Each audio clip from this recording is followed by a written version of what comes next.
안녕하십니까. 주식 에듀TV. 오늘은 상한가 매매법에 대해서 여러분들과 함께 하도록 하겠습니다. 상한가 매매법은 정말 많습니다. 그 중에서 오늘은 첫 번째 시간 가져보도록 하겠습니다.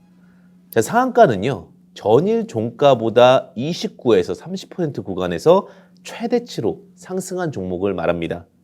상한가가 일반적으로 30%다 이렇게 얘기를 하고 있지만 29에서 30%가 구간의 최대치다 라고 정의하는 이유는 호가의 범위가 정해져 있어서 그렇습니다.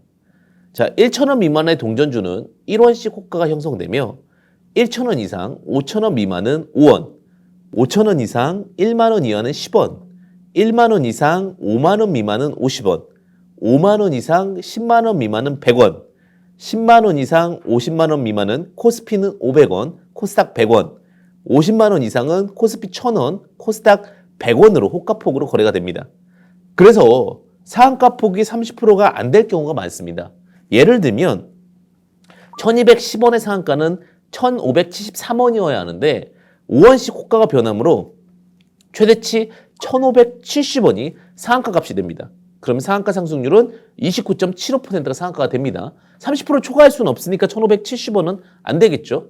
이렇게 보시면 될 것 같습니다. 자, 상한가 종목은 근데 매력이 있습니다.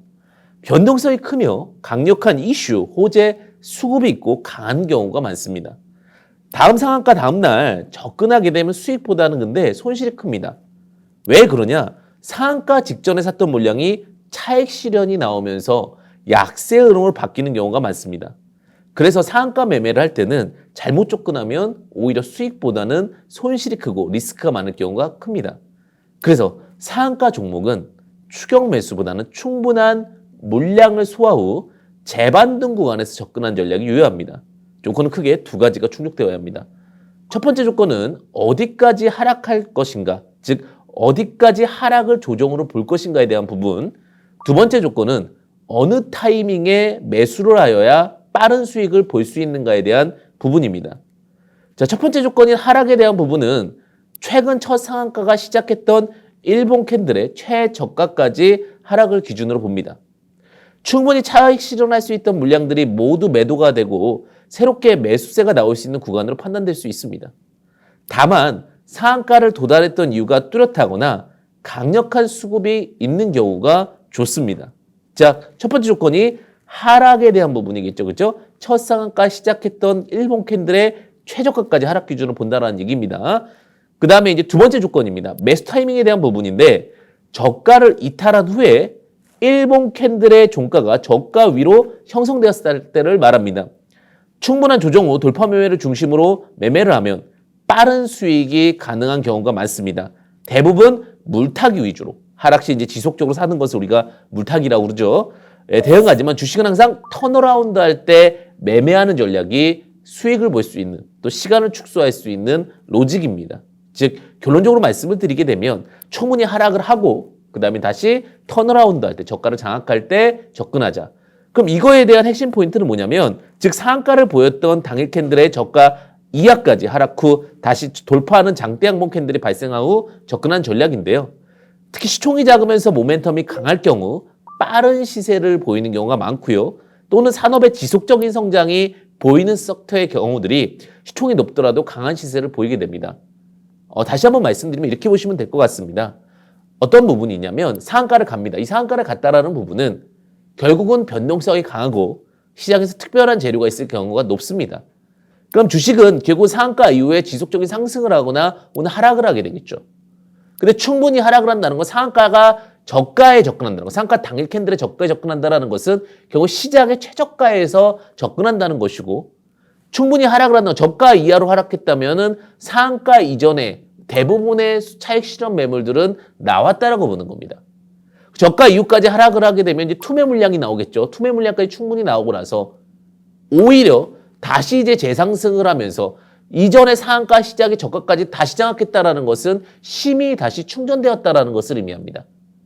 그리고 나서 거기서 저가의 고개를 들고 나서 시세를 분출할 수 있는 준비가 되어 있다면 오히려 안전하게 상한가 저가에서 시작을 했기 때문에 안전한 수익이 가능할 수 있다는 부분이 기본 로직입니다.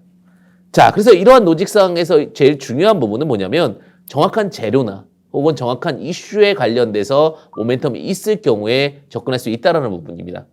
그래서 굉장히 쉽지만 발상의 전환이죠. 어떻게 보면 대부분의 사람들이 상한가를 했을 경우에 어떻게 접근하냐, 추격 매수를 하거나 단기 분할 매수 전략으로 접근하지만 오히려 충분히 조정을 보이고 나서 저가를 돌파한다라는 로직이기 때문에 안정성 측면에서 또 하나 좀 더 신중한 측면에서 좋습니다. 시간을 두고 있다는 것은 결국은 신중하게 여러 번 찾아볼 수 있다는 부분도 이슈가 될 수 있기 때문입니다. 자, 목표 수익률에 대해서 말씀을 드리면 목표 수익률은 7% 이상으로 단기 혹은 추세 매매가 가능합니다. 이 매매법의 장점은 높은 구간에서 매매를 하지 않으므로 심리적인 안정감이 있겠죠. 그죠? 우리 상한가에서 30% 간상황에서 또 추격 매수를 한다라고 했을 경우 굉장히 어려움이 있고요. 또 하나 심리적 안정성과 상한가를 보냈던 이슈가 있으면서 돌파 매매를 했으므로 언제든 빠르게 상승할 수 있다는 장점이 있습니다. 즉 제가 이제 상돌 기법이라고도 합니다. 굉장히 좀 친숙하죠. 상한가 돌파 기법이라고 말씀을 드리게 되는데 이 기법의 핵심 사항을 말씀드리겠습니다. 결국은 저가에서 시작을 해서 저가 돌파를 시작해서 안정성이 있고 그리고 이전 상한가에 대한 어떤 변동성이 같이 존재하기 때문에 여러분들이 주식 투자를 함에 있어서 마음이 조금 더 편안하지 않을까라는 생각이 듭니다. 우리는 항상 수익 날 거에 대한 고민도 있겠지만 손실에 대한 리스크 관리가 정말 중요할 수 있습니다. 그래서 이 부분을 꼭 같이 생각하면서 접근해 보시자는 의미로 이 기법을 조금 더 연구하고 생각해 보시면 좋으실 것 같습니다. 여기까지 함께 하도록 하겠습니다. 감사합니다.